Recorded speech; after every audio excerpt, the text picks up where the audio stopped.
दोस्तों, इस कहानी का मकसद सिर्फ और सिर्फ दिलों की नफरतें मिटाकर दिलों में मोहब्बत पैदा करना है।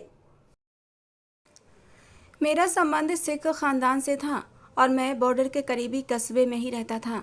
मैंने बॉर्डर पर ही नौकरी भी कर ली थी। मेरी नौकरी लग चुकी थी और मेरे अफसर मुझसे कुछ सवाल जवाब कर रहे थे। कहने लगे, जानते हो ना इस बात को कि हमारे जानी दुश्मन है वो, अगर वहाँ से कोई भी टेढ़ी आंख से देख ले तो क्या करोगे उसका। मैंने कहा, पंजाब का पुत्र हूँ जी, दुश्मन की आंखें निकाल कर गोटियाँ खेल के दिखा दूंगा आपको। आप टेंशन ना लें जी, सिख साहब अपनी जान पर खेल जाएगा पर दुश्मन को मैली आंख से देखने नहीं देगा। नया नया जोश था और जज्बात भी बड़े थे क्योंकि नई नई ट्रेनिंग लेकर आया था। खैर, बॉर्डर के पार भी बैठने वाले शेर का जिगर रखते थे और हमने भी अपने सीने तानने सीख लिए थे। हम फौजियों की जिंदगी बॉर्डर से शुरू होकर बॉर्डर पर ही ख़त्म हो जाती थी।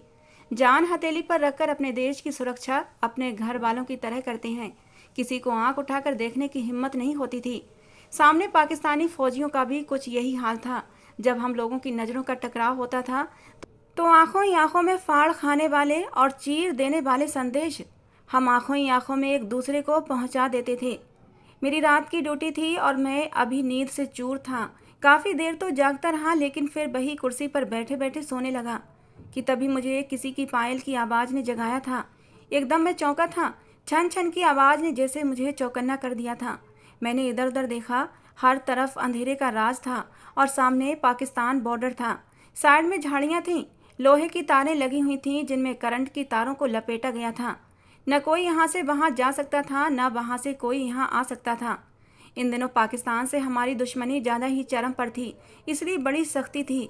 यहाँ तक कि इंडिया और पाकिस्तान में आने जाने पर बड़ी सख्ती और पाबंदी थी। लेकिन वो छन छन की आवाज़ ने तो मुझे खड़ा होने पर मजबूर किया था। वो आवाज़ मुझे झाड़ियों की तरफ से आ रही थी, जहाँ पर लोहे की तारें और करंट की तारें लपेटी गई थीं। मुझे हैरत हुई थी, इतनी सख्ती और पाबंदी में कौन था जो पैरों की पायल छनका रहा था। पहला ख्याल मुझे किसी चुड़ैल या आत्मा का आया था कि कहीं कोई आत्मा तो ना हो, क्योंकि इस तरह की हरकतें तो वही करती है।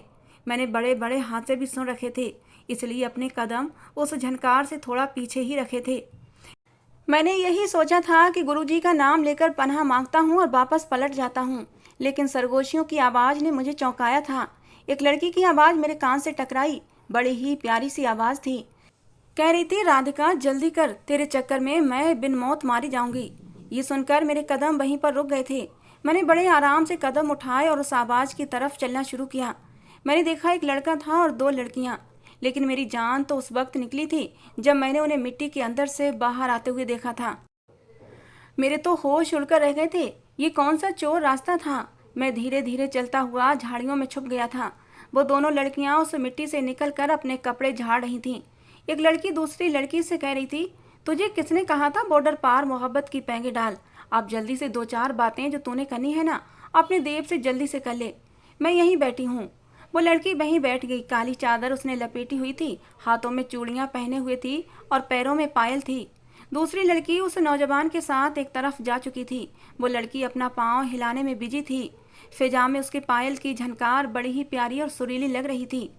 वैसे तो मुझे उन्हें पकड़ लेना चाहिए था, मेरा यही फर्ज था। अभी मेरी ड्यूटी शुरू हुए कुछ ही दिन हुए थे और मेरा ऐसा कारनामा मुझे अपने अफसर की नज़र में बहुत कामयाब कर देता और मुझे बहुत ही सम्मानित भी किया जाता। लेकिन मैं नहीं जानता था क्यों, लेकिन मैं शोर नहीं मचा सका। 15 से 20 मिनट के बाद वो दूसरी लड़की उस पायल वाली लड़की के पास आई और कहने लगी, चल वापस चलते हैं। वो कहने लगी, कब तक तू यूं चोरी चोरी मिलती रहेगी। तुम दोनों का इरादा साफ है, बस बॉर्डर का ही अंतर है। देव से कहना अपने घर वालों से बात करे, पाकिस्तान आकर तेरा रिश्ता मांग ले ताकि मेरी भी जान छूटे। पता है ना तुझे कितना मुश्किल होता है रात के अंधेरे में घर से बाहर निकलना। मेरे अब्बा वैसे भी मस्जिद के इमाम हैं।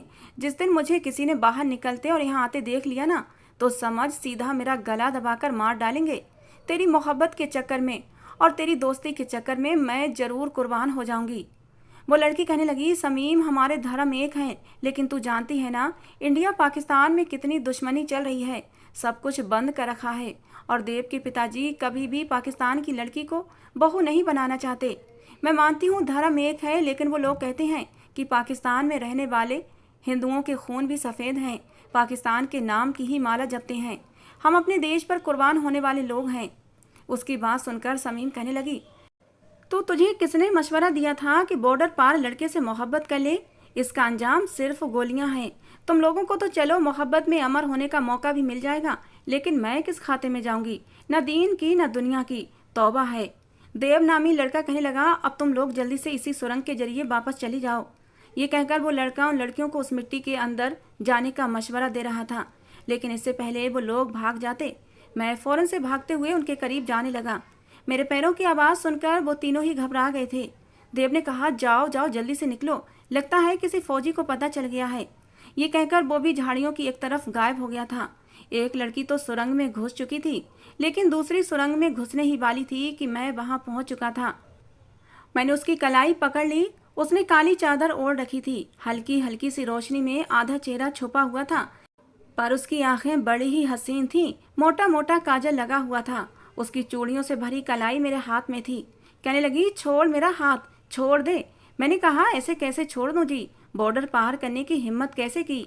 मैंने एक हाथ से उसकी कलाई को मजबूती से पकड़ रखा था और दूसरे हाथ से अपने मूंछों को ताव दे रहा था। कहने लगी, मेरा हाथ छोड़ दे वरना तुझे बद्दुआ दे दूंगी, और मेरी बद्दुआ जरूर लगती है, कसम अल्लाह पाक की। उसके कहने का अंदाज, उसकी बातें, उसका भोलापन मुझे मुस्कुराने पर मजबूर कर गया था। उसकी आंखों में डर था। पूरी कलाई मेरे हाथों में थी, सुर्खों चूड़ियों से भरी हुई। मैंने उसकी कलाई को थोड़ी और मजबूती से पकड़ा तो कांच की चूड़ियां टूटी थीं, साथ ही उसने एक सिसकारी भरी थी। कहने लगी, जालिम छोड़ मेरी कलाई। मैंने उसकी कलाई फौरन से छोड़ दी। अपना हाथ आज़ाद पाकर वो मुझे हैरत से देखने लगी। मैंने कहा, चल जा, तुझे माफ़ किया। तू भी क्या याद करेगी कि किसी सिंह साहब से पाला पड़ा था। मेरी बात सुनकर उसने बस कुछ ही पल मेरी आंखों में देखा था और फिर दिल में उधम मचाकर रख गई थी। उसकी बादामी आंखों ने तो मेरे दिल पर एक कयामत सी मचा दी थी। बड़ी मोटी मोटी आंखें थीं उसकी। फौरन से उसने अपनी कलाई सहलाई और जल्दी से उसी सुरंग के अंदर घुस गई। मैं मुस्कुराता हुआ जाकर अपनी कुर्सी पर बैठ गया, क्योंकि मामला दिल और मोहब्बत का था, लड़ाई और झगड़े का नहीं था। मैं उन्हें गिरफ्तार करता तो मुझे शाबाशी तो मिल जाती, लेकिन दो मोहब्बत करने वाले जुदा हो जाते और शायद उन्हें गोली भी मार दी जाती। मेरे लिए मोहब्बत करना इतना बड़ा जुर्म नहीं था कि उनके साथ ऐसा जुल्म किया जाता। मैं इतना तो जान गया था कि वो मोटी मोटी खूबसूरत आंखों वाली लड़की का नाम समीम है और वो मुसलमान भी है। उसके साथ आने वाली लड़की का नाम राधिका है और वो देव नामी लड़का। दोनों ही हिंदू धर्म से संबंध रखते हैं और दोनों ही मोहब्बत भी करते हैं, लेकिन बस डर की वजह से छुप छुप कर मिलते हैं। ये बात वैसे कोई अनहोनी बात न थी। भारत में रहने वाले मुसलमान भी भारत के नाम पर ही जिंदाबाद के नारे लगाते थे। बेशक धर्म में अलग थे, लेकिन देश के नाम पर सबके दिल एक साथ धड़कते हैं, और ऐसा ही पाकिस्तान में भी होता होगा। वहाँ चाहे हिंदू हो या मुसलमान, अपने मुल्क पर कुर्बान होने के लिए हमेशा तैयार रहते होंगे। रात भर की ड्यूटी करने के बाद मैं अपने घर चला गया। अम्मा ने देसी घी के पराठे और लस्सी बनाकर रखी हुई थी।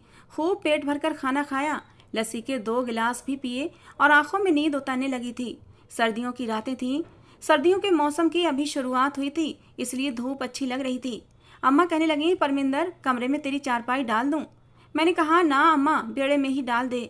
जैसे ही सोने के लिए आंखें बंद की तो वो खूबसूरत आंखें मेरी आंखों के सामने आ गईं। एकदम मैंने अपनी आंखें खोली थीं, फिर चेहरे पर एक मुस्कुराहट सी फैल गई थी। उस लड़की को सोचना और ख्यालों में उसे देखना अच्छा लगने लगा था। हालांकि मैं जानता था इन बातों का कोई भी मतलब नहीं था। धर्म अलग, देश अलग, मकसद अलग। शायद दोबारा कभी उसको देख भी नहीं सकता था। मुझे नहीं पता देख पाऊंगा या नहीं, लेकिन फिर भी उसे सोचना अच्छा लग रहा था, या यूं कहें कि दिल पर मेरा बस नहीं था, इसलिए दिल मनमानियां कर रहा था। लेकिन मैं नहीं जानता था उस लड़की से मेरी अगली मुलाकात बहुत जल्दी हो जाएगी, और ऐसी होगी कि मैंने सोचा भी नहीं था।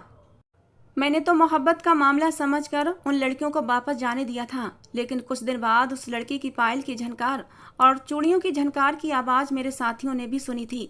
अपनी तरफ उन्हें आकर्षित किया था। मेरे साथी फौरन से उठ गए, कहने लगे, लगता है कोई गड़बड़ है। लेकिन मैं जानता था कि क्या बात है। मैंने कहा, आप इत्थे ही बैठो, चाय शाय पियो, मैं देख लेता हूँ कि उत्थे कौन है। एसएक साहब के होते हुए टेंशन नहीं लेनी आपने। मैंने बात को संभालने की कोशिश की थी, लेकिन मेरे और साथी मुझे अकेले भेजने के लिए तैयार नहीं थे। फौरन मेरे साथ चल पड़े। वो लड़कियां उसी वक्त सुरंग में वापस जा रही थीं। वो फौजी देखते ही उनकी तरफ भागने लगे। मैं भी उन फौजियों के पीछे भागने लगा। मैंने सोचा था कि वहां जाकर उन्हें समझा दूंगा कि मामला दिल का है, लेकिन इससे पहले ही वो दोनों लड़कियों को पकड़ चुके थे और उस नौजवान को भी, जिनसे मिलने के लिए वो लड़कियां बॉर्डर पार से एक सुरंग के जरिए आई थीं। मैंने कहा कि साहब जी जाने दो इनको, ये आपस में मोहब्बत करते हैं और इसीलिए मिलते जुलते हैं। मेरी बात सुनकर मेरे साथी फौजी मुझे घूरने लगे। कहने लगे, ओ पंजाब दे पुत्र, बड़े बड़े दावे किए थे तूने कि मैली आंख से देखने वाले की आंखें निकाल दूंगा। अरे तू तो किसी काम का नहीं निकला, मुलाकातें करवाता है। कल को अगर ये लड़कियां बम धमाके और बारूद लेकर यहाँ आ जाएंगी तो क्या तू संभालेगा इस बात को कि पाकिस्तान की हैं? कभी भी गद्दारी कर जाएंगी ये लड़कियां। वो लड़कियां रोए जा रही थीं। कहने लगी, हमें जाने दो, हमारा कोई कसूर नहीं है। वो लड़का भी कहने लगा, जो कुछ करना है मेरे साथ करो, क्योंकि लड़की ही मुझसे मिलने आती है और दूसरी तो इसकी सहेली है, मुसलमान है, वो तो किसी भी गिनती में नहीं आती। इस लड़की का कोई कसूर नहीं है, जुर्म मैंने किया है, मोहब्बत मैंने की है और हम लोग सिर्फ अपनी मोहब्बत के जज्बे को परवान चढ़ाते हैं। हमारा कोई इरादा नहीं है बम बारूद का तबाही फैलाने का। लेकिन उस लड़के की बात किसी ने नहीं सुनी थी। मेरे साथी फौजियों ने उस लड़के को बहुत मारा। वो राधिका नाम की लड़की बार बार कह रही थी, मेरे देव को कुछ मत कहो। मैं भी अपने साथियों को समझाने की बहुत कोशिश की थी, लेकिन वो नहीं माने। हैरत मुझे उस समय हुई जब उन्होंने उस राधिका नामी लड़की का हाथ छोड़ दिया था। कहने लगे, तू हमारे धर्म की है, तुझे एक मौका देता हूँ, जा इसी सुरंग से वापस लौट जा और दोबारा कभी भूल कर भी मत आना। वो लड़की रोते हुए सुरंग से वापस चली गई थी। वो लड़का भी जा चुका था। बस उस लड़की को पकड़े रखा था जो कि बिल्कुल बेकसूर थी, मासूम थी। मैंने कहा, साहब जी इस लड़की को भी जाने दो। कहने लगे, ऐसे कैसे जाने दें, पाकिस्तान की है ये, और फिर पाकिस्तान को मुंह तोड़ जवाब भी तो देना है जो हम इस लड़की के जरिए देंगे। मैंने कहा, क्या मतलब है आपका? वो फौजी कहने लगा, आज रात तू भी इसके साथ ऐश कर ले, सुबह हम जिस हाल में इसे वापस भेजेंगे ना, पाकिस्तान के बॉर्डर वालों का मुंह देखने लायक होगा। हम उन्हें बताएंगे किसी लड़की ने बॉर्डर पार करने की हिम्मत की थी, इसलिए हमने उसका ये हाल किया है। हम इसे तब तक अपने पास रखेंगे जब तक कि ये पेट से ना हो जाए। हमारा बच्चा लेकर जाएगी ये यहाँ से और उसके मुंह पर कालक भी मल देंगे ताकि पाकिस्तान को मुंह तोड़ जवाब मिल सके। ये सुनकर तो वो लड़की यूं थी जैसे काटो तो खून नहीं।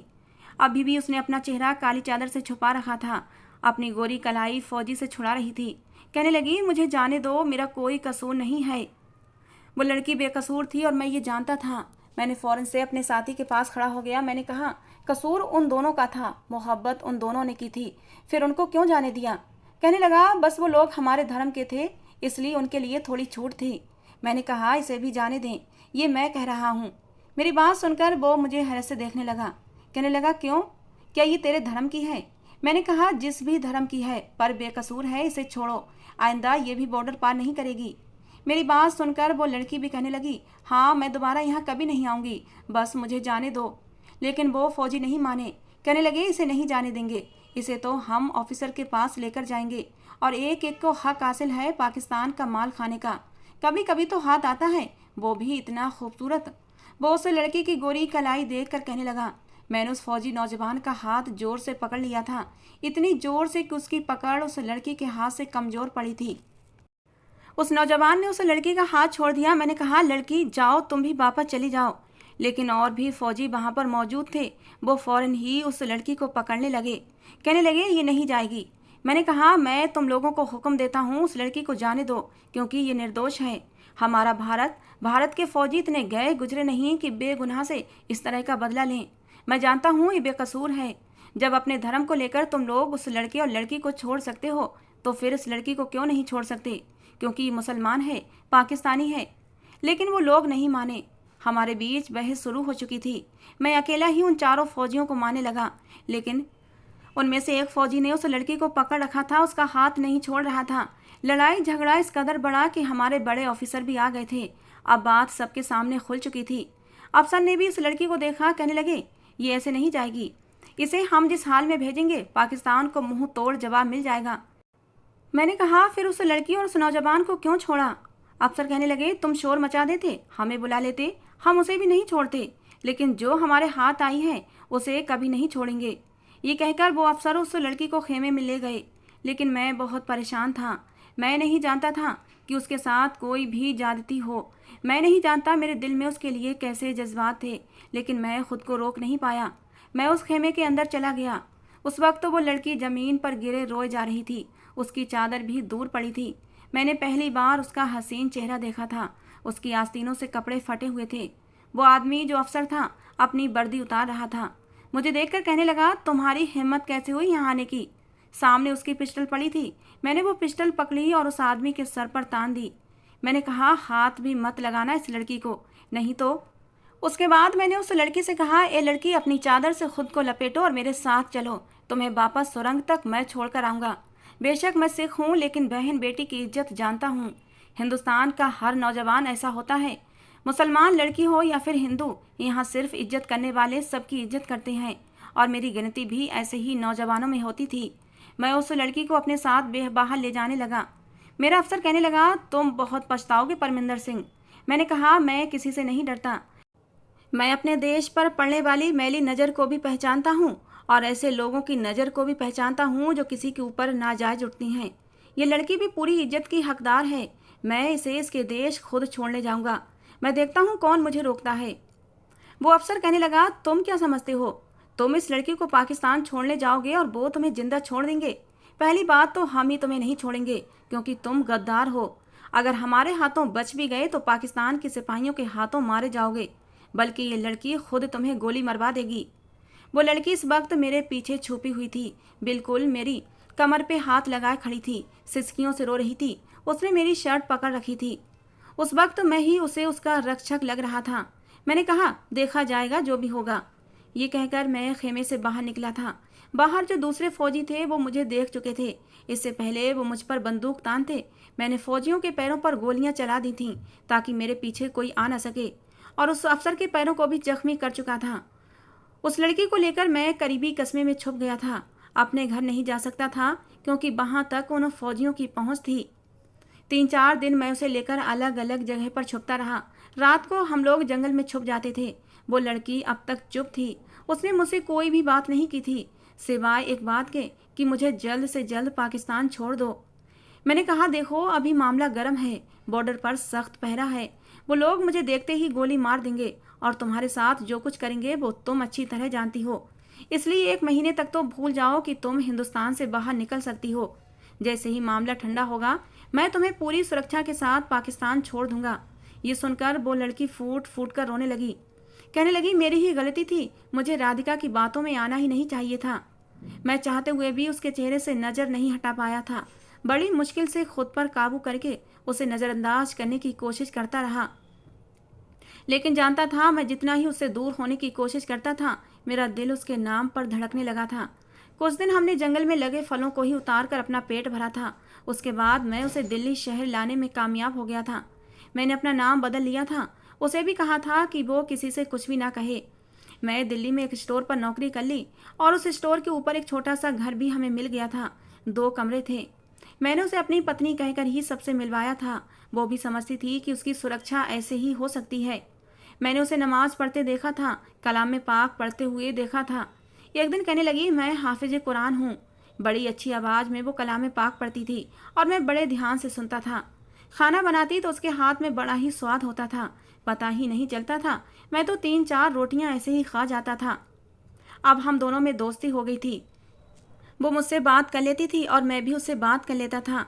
पता नहीं क्यों मेरा जी चाहता कि समय यहीं पर ठहर जाए और हम यूं ही जिंदगी गुजारते रहें। जानता था कि वो मुझसे कभी भी शादी नहीं करेगी और ना ही मैं उसकी खातिर अपना धर्म छोड़कर मुसलमान होऊंगा और ना ही वो सिख होगी।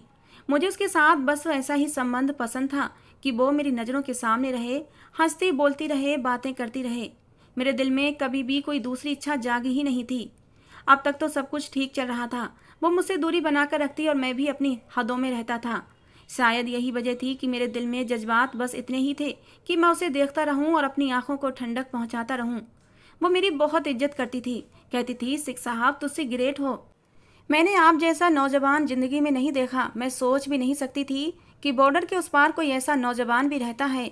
हमें तो शुरू से बस यही बताया गया है कि वहाँ पर रहने वाले लोग पाकिस्तानियों को भूखे कुत्तों की तरह दबोच खाने के लिए तैयार रहते हैं। जब मैं पकड़ी गई थी मुझे लगा था अब मैं नहीं बचूंगी। मेरा जी चाहा था कि ज़मीन फट जाए और मैं उसमें समा जाऊं, लेकिन इस जिल्लत से बच जाऊं जो मेरे लिए उन फौजियों ने तैयार की थी। मैं सोच भी नहीं सकती थी कि कोई मुझे बचा लेगा। वो हर वक्त मेरी एहसान मंद रहती थी। मैं कहता था अच्छे बुरे लोग हर जगह होते हैं, मेरे भी घर में मेरी बहन है, मेरी बहन की बेटी है, इज्जत का मुझे भी पता है। बस मुझे यही खुशी है कि मैं उसकी नज़र में एक अच्छा स्थान रखता था। 1 महीने के बाद वो कहने लगी, आप कब मुझे पाकिस्तान छोड़ने जाएंगे? मैं उस समय खाना खा रहा था, उसके खाने की तारीफ कर रहा था। जब उसने मुझसे ये बात कही थी, मेरे हाथ से निवाला छूट गया था। मैंने कहा, छोड़ आऊँगा तुम्हें। कहने लगी, बस जल्दी से मुझे छोड़ दो वापस। पता नहीं मेरी गैर मौजूदगी में मेरे अब्बा की क्या हालत हुई होगी, लोगों ने तो उनका जीना दूभर कर दिया होगा। ये कहते हुए वो मोटे मोटे आंसू टपकाने लगी थी। मैंने कहा, ना जी ना, रोना मत, आपके आंसू सीधे मेरे दिल पर आकर गिरते हैं जी। ये कहते हुए मैंने अपने हाथों से उसके आंसू साफ किए। वो फौरन से पीछे हट गई और अपनी चादर से अपने आंसू पोंछने लगी। मेरा एक फौजी दोस्त अब भी बॉर्डर पर काम करता था, जो मेरे साथ बहुत वफादार था। वो जानता था कि मैं कहाँ हूँ और मैं उससे कांटेक्ट में भी रहता था। उससे पूछता रहता था कि बॉर्डर के क्या हालात हैं। उसने भी मुझसे कहा था कि वो मेरी मदद करेगा और मैं उस लड़की को पाकिस्तान छोड़ दूंगा। उसने एक रात मुझे बॉर्डर पर बुलाया, कहने लगा, आज भारत ने पाकिस्तान में फायरिंग की है जिससे पाकिस्तानी सिपाही मारे गए हैं, इसलिए जश्न का दौर चल रहा है और मैं उनकी शराब में नशा डाल दूंगा। शराब पीते ही वो लोग तो 2 घंटे के लिए बिल्कुल मदहोश हो जाएंगे। इसी बीच मैं तुम्हें बॉर्डर पार करवा दूंगा, तुम उस लड़की को छोड़कर आ जाना। मैं उसकी बात मान ली थी और समीम को भी बता दिया था। ये सुनकर वो बहुत खुश थी। कहने लगी, सिंह साहब आप बताओ, आज मैं क्या पकाऊं आपके लिए? मैं आज आपकी मनपसंद चीज़ बनाऊंगी। मैंने कहा, ऐसा करो, कुछ मत बनाओ। वो मुझे हैरानगी से देखने लगी। कहने लगी, बताएं जी। मैंने कहा, सिंह साहब की आदत बिगड़ गई तो आपके जाने के बाद मुझे किसी के हाथ का स्वाद अच्छा नहीं लगेगा। मेरी बात सुनकर वो एकदम चुप सी हो गई थी। मैंने अपनी जेब से 2 कंगन निकाले। मैंने कहा, दोस्ती का एक हक मांगना चाहता हूँ, अगर अनुमति हो तो मुझे बड़ी खुशी होगी। वो समझ गई थी कि मैं वो कंगन उसे अपने हाथों से पहनाना चाहता हूँ। उसने फौरन से अपनी गोरी कलाइयाँ मेरे आगे कर दी। मैंने वो कंगन उसके हाथों में पहना दिए। बड़ी खुश थी। कहने लगी, कभी नहीं उतारूंगी ये कंगन, ये हमारी पाकिस्तान हिंदुस्तान दोस्ती के नाम पर। उसके बाद मैं एक फीकी सी मुस्कुराहट अपने चेहरे पर सजा पाया था, क्योंकि मेरे दिल की दुनिया उजड़ने वाली थी। वो खुश थी लेकिन मैं खुश नहीं था, लेकिन अपना वादा तो निभाना ही था। आखिर पंजाब का पुत्र जो था, जवान से फिर नहीं सकता था। फिर चाहे दिल पर छुरियां चलती या खंजर, क्या फ़र्क पड़ता है। अगले दिन मैं जब बॉर्डर पर गया तो सब कुछ हमारे प्लान के अनुसार था। शराब पीकर सब भारतीय फौजी ढेर पड़े थे, सिवाय मेरे दोस्त के। हमारे वहाँ पहुँचते ही उसने जल्दी से बॉर्डर का ताला खोला और कहने लगा, जा फटाफट इस लड़की को इसके बॉर्डर पर छोड़ दे। मैं उस लड़की को पाकिस्तान बॉर्डर के पास ले आया। वो कहने लगी, बॉर्डर पर उसके अब्बा के दोस्त का बेटा है, वो हमारी बात ज़रूर समझेगा। मुझे बॉर्डर पर छोड़कर आप वापस चले जाना। मैंने कहा, ठीक है। जैसे ही हम लोग पाकिस्तान बॉर्डर पर पहुँचे तो आगे पाकिस्तानी फौजियों ने देखते ही खतरे की घंटी बजानी शुरू कर दी। बहुत से फौजी जमा हो गए थे। वो लड़की लोहे की सलाखों वाले गेट के पास पहुंच गई थी। अब्बास अब्बास कहकर किसी को पुकारने लगी। एक लड़का उसके पास आ गया, कहने लगा, समीम तू? कहने लगी, हाँ। बोला, तू कहाँ थी? कहने लगी, मैं इंडिया के बॉर्डर पर गई थी और लोगों ने मुझे पकड़ लिया था। वो अभी आधी बात ही बोल पाई थी कि दरवाज़ा खुला था। बहुत से फौजी मेरे पास आए और मुझे पकड़ लिया। समीम कहने लगी, इसे छोड़ दो, इसने तो मेरी सुरक्षा की है, मुझे पाकिस्तान छोड़ने आया है, इसे जाने दो। लेकिन उन फौजियों ने मुझे पकड़ा और पाकिस्तान बॉर्डर के दूसरी तरफ ले गए और मुझे मारने लगे। वो रोती हुई उन फौजियों के पास आकर कहने लगी, इसे कुछ मत कहो, इसने तो मेरी इज्जत बचाई है, मेरी जान बचाई है। लेकिन वो समीम की कोई भी बात नहीं सुन रहे थे। कहने लगे, झूठ मत बोल, ये भारत का कमीना है, ये कभी किसी माँ बहन की इज्जत नहीं कर सकता। कुछ ही देर में समीम का अब्बा वहाँ पहुँच गया था। समीम को अपने सामने देखकर वो उसे मारने लगा। कहने लगा, तेरी हिम्मत कैसे हुई उस देश से यहाँ वापस आने की? अरे वहाँ के फौजियों से मुंह काला करवाकर तूने कैसे सोच लिया हम तुझे पाकिस्तान की पाक सरजमीन पर आने देंगे? मैं अब तक चुपचाप पाकिस्तानी फौजियों के डंडे और घूंसे खा रहा था, लेकिन समीम के मुंह पर पड़ने वाला थप्पड़ मुझसे बर्दाश्त नहीं हुआ था। मैंने फौजियों को पीछे हटाया, क्योंकि लड़ना तो मैं भी जानता था। मैं सिर्फ समीम के खातिर मार खा रहा था। फौरन से उसके बाप के पास आ गया। मैंने कहा, आपकी बेटी वैसी ही पवित्र है जैसी आपके घर से निकली थी। भारतीय बुरे नहीं होते। जो नक्शा आपने हमारे लिए अपने दिमाग में खींच रखा है एकदम गलत है। हम इज्जत पर मर मिटने वाले लोग हैं, बस कुछ गलत लोगों की वजह से बदनाम हैं। मैंने आपकी बेटी की अपने घर वालों की तरह हिफाजत की है और पाकिस्तान लेकर आया हूँ, और ये इस बात का सबूत है कि भारत में रहने वाला हर मर्द बेगैरत नहीं होता। अगर मैं बुरा होता तो आपकी बेटी इस वक्त तक मर चुकी होती और भारत की सरजमी में ही दफन हो गई होती। यहाँ पर मैं इसे छोड़ने ना आता। लेकिन मेरी बात पर किसी ने भरोसा नहीं किया था, क्योंकि वो भी हमें दुश्मन समझते थे। कहने लगा, हमें पता है भारत का पुराना हथकंडा है कि उनके हाथ पाकिस्तानी औरत लगे और वो उसे छोड़ते नहीं हैं। पता नहीं किस किस से मुंह काला करवाया होगा इसने, ना जाने किसका नाजायज बच्चा अपने पेट में लेकर आई होगी। हमारे लिए ये नापाक हो चुकी है। ये कहकर वो मौलवी कहने लगा कि पाक सरजमी पर मैं अपनी नापाक बेटी का वजूद बर्दाश्त नहीं करूँगा, इसे जान से मार डालूंगा, और तुम्हें भी। फौजियों ने मुझ पर बंदूक तान ली थी और वो रोए जा रही थी। मैंने कहा, आपकी बेटी पवित्र है, मेरी बात का भरोसा करो। लेकिन वो मौलवी तो सुनने को तैयार ही न था। मैंने अपने करीब खड़े फौजी को हाथ से पकड़ा, उसका हाथ पूरी तरह से मरोड़ दिया, उसके हाथ में पकड़ी पिस्टल को पकड़ा और सब पर तान दी। मैंने कहा, खबरदार, इस लड़की को किसी ने नुकसान भी पहुंचाया, इस लड़की की खातिर तो मैंने अपने फौजियों से भी बगावत कर ली थी। कैसे मुमकिन है इसे यहाँ मरने दूंगा तुम लोगों के हाथों। मैंने कहा, समीम, चलो मेरे साथ वापस, तुम्हें मैं इज्जत दूंगा। जैसी जिंदगी हमने अब तक गुजारी है बाकी की भी गुजार लेंगे। मैं तुम्हें तुम्हारे धर्म से कभी भी अलग नहीं करूंगा। बाहे गुरु की सौगंध, तुम्हें पूरी जिंदगी सुरक्षा दूंगा। वो कहने लगी, मेरा जीना मरना यही है अपने मुल्क में। बेशक ये लोग मुझे मार दें, लेकिन मैं वापस नहीं जाऊंगी। फिर कहने लगी, ये बंदूक मुझे दो। मैंने कहा, क्या करोगी? कहने लगी, मुझे दो। मैंने वो बंदूक उसे दे दी। उसने वो बंदूक उन लोगों पर तान दी। कहने लगी, आप चले जाएं। मैंने कहा, समीम, तुम्हें लिए बगैर नहीं जाऊंगा। लेकिन वो कहने लगी, आपको मेरी कसम है, अगर आपकी नज़र में मेरे लिए जरा सी भी अहमियत है या मुझसे जरा सी भी मोहब्बत है तो आप वापस चले जाएं। आपको मेरी कसम है। मैं उसकी बात सुनकर हैरान हो गया था। उसे कैसे पता चला कि मैं उससे मोहब्बत करता हूँ? शायद वो मेरी आंखों को पढ़ चुकी थी और आज मुझे मेरी मोहब्बत का वास्ता दे रही थी। ये मोहब्बत भी अजीब चीज़ होती है। लाख पर्दों में छुपा लो, लाख इसे कैद कर लो, लेकिन ये छुपती नहीं है। मेरी मोहब्बत भी छुपी न रह सकी थी। उसने मेरी मोहब्बत मेरी आंखों से पढ़ ली थी। मैं उसकी बात टाल नहीं सकता था। वापस जाने लगा।